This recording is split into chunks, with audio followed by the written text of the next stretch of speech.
Hello and welcome to the Infotech segment on Campus TV with me, Kwabena Addo. You can also call me the Tech Boy. Today on the segment, we are reviewing the Xiaomi Redmi Note 8. Now, this has been my daily driver for the past 3.5 months. In this review, I'll tell you what I liked about the phone, what I didn't like, and how it is to use this phone daily. So, getting right into the review. Now, this is a very beautiful phone, of course. My variant comes in the Neptune blue color.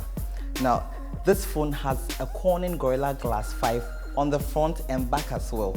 Now, the build quality here is steady, and anytime I took my phone, it felt premium, even though it is a phone under $250. That is interesting. It has a plastic frame, which may be the only thing that feels like cheap about it, but hey, the build quality is steady and I really like it. Now let's go to the bottom part. It has a USB Type-C fast charger, it has a speaker grill, a 3.5mm headphone jack, as well as when you go to the top bottom, there is an IR blaster for controlling your air condition and TV. I think overall the design is amazing, and the back also has the quad camera system and the fingerprints as well. I think for a $250 phone, this is really interesting. Like, very solid phone, very, very beautiful. So moving on, let's go to the screen, the display. Wow, so this is a 1080p display. Okay, it's LCD, it's IPS LCD display, and so you are not going to get the black like you have on an AMOLED. But my experience had been very good, very, very good. Consuming media has been amazing. Netflix streams in HD because it has L1 certification. I really love this phone. So if you are getting it for consuming media and you're on a tight budget, I think Redmi Note 8 will be the phone to go for. I really, really love it. But one thing I didn't like about the phone is not a bright panel. So you might take notice of it. When you go outdoor and you try to crank the brightness to its highest level, it tends to be dim. I didn't really like it. Okay, so that is one con for me about this phone. So let's move on to the battery life. Now, I really love this battery. I mean, it was amazing. It houses a 4000 milliamps per hour, and it also comes with an 18-watt charger. 10-watt charger, but it has capability of 18-watt charging. Now, my typical day-to-day usage, I could get a whole day out of this 4000 milliamps battery. And you must know that this phone is built on a Snapdragon 665 processor at an 11 nanometer process. So it is quite battery efficient. I really love it because I could charge my phone the whole day, and my typical weekday usage is very good. I could go to bed somewhere around 6%, and I really loved it. Looking at my usage, which is, somewhere not so intensive, I don't game as well. So in this department, I really loved it. Moving to the software.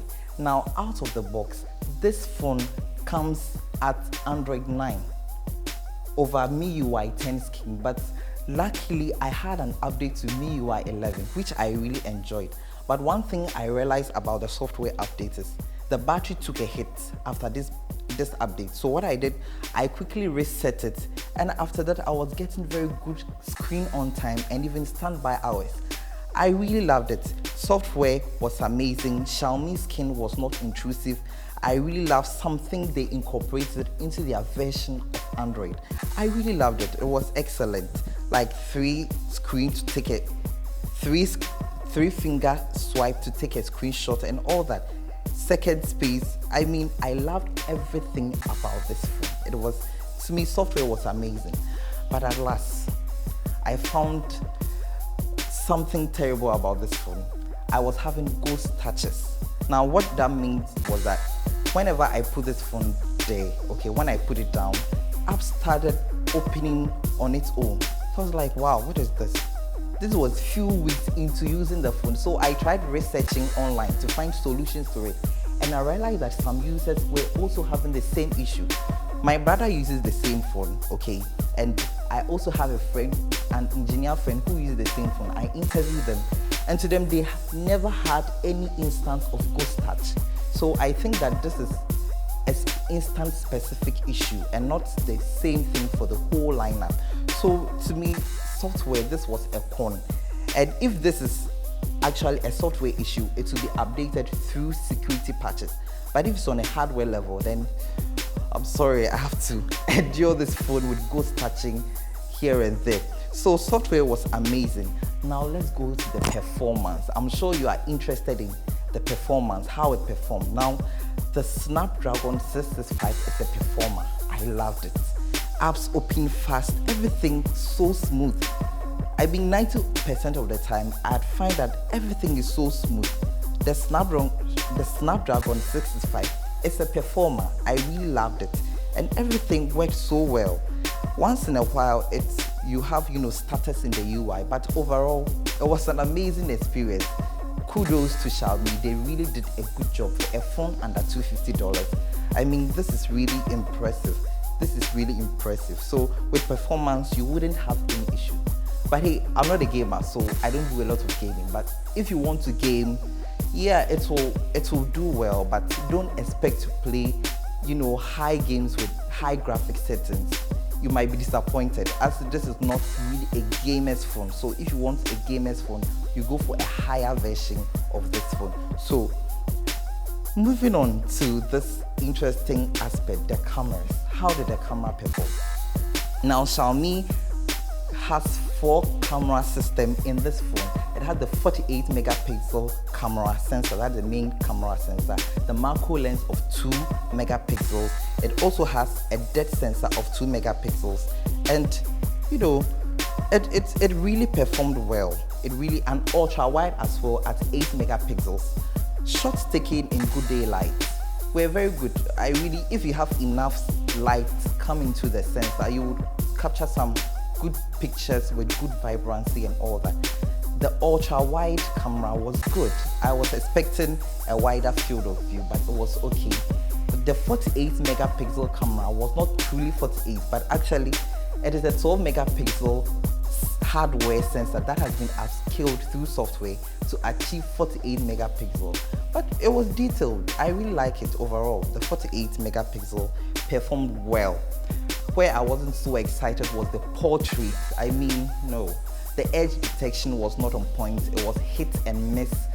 I didn't really like the portrait, but if in good lighting system, you will have good portrait. So, and lastly, the macro camera. The macro camera I could get some details, zoom in into and get some minute details of some objects. It was quite good. I really enjoyed the macro camera. It was quite gimmicky. I don't know why they add it. Most users don't use it, may not use it anyway. So, but hey, they added it and it's there, so we must endure it. Overall, the cameras were not bad for a phone under $250. I mean, I was impressed. Like, wow, I'm getting this kind of quality. And hey, I installed Gcam. Gcam, that's Google camera. I even got better pictures from this phone installing Google camera. Overall, what do I think? What do I think about this phone? I think that if you are on a budget, okay, and you can't afford the high, the big names in the market, the big names in the industry, and you really want value for money, a phone under $250. My variant was 128 gigs by 6 gigs of RAM, and it set me back 1,200 cities. That is just a little bit above $200. Okay, a little bit above hovering $200. And I mean, for that price range, and having used it and seeing the performance, the output, I mean, it was great. So I would really recommend this to anyone who is on a budget and wants to get value for money. We are all about getting value for money. You're a student, you want value for money. It was good. So overall, I had a good time, and I'll always recommend this phone as it was a powerhouse. So this has been my review of Xiaomi Redmi Note 8. I had a good time, but mixed bag of ghost touching issue, which was an instant specific. But overall, it was great. So I would always recommend this. This is a good mid-ranger if you're on a budget. So this has been the Infotech segment on Campus TV with me, Kwabena Ado. You can follow me on Instagram, The Tech Boy. You can read from my blog. I have a written version of this review on my blog, thetechboy.com. You can go and read as well. Have a nice day.